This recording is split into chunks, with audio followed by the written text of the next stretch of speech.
Competitors' average rate and price change history in Exely Price Monitor.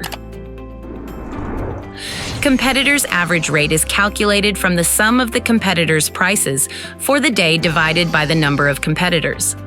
If a competitor has closed sales for the day, it is not included in the number of competitors when dividing.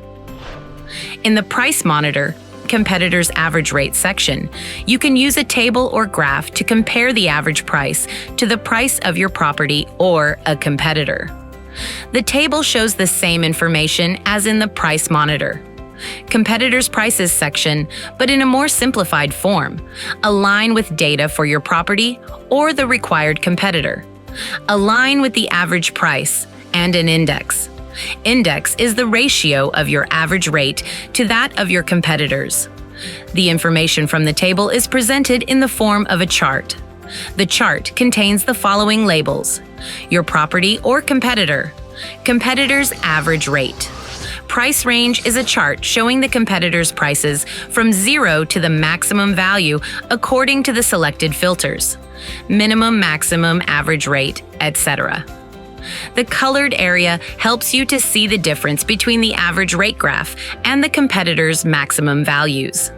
If you use filters, the information in the table and graph will change. In the Price Monitor Price Change History section, you can view competitors' prices for the past period. The information in the table is the same as in the Price Monitor Competitors' Prices subsection, but has a different display area.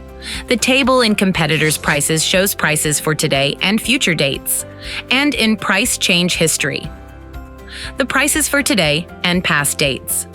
If you have added a new competitor, the prices will appear starting from the date the new competitor was added. The dates where the competitor was not added will have dashes. The information from the table is presented in the form of a chart. If you use filters, the information in the table and graph will change. If you have extra questions, feel free to contact us. You can find our contact details in the lower left corner of your Extranet, or you can also use our knowledge base.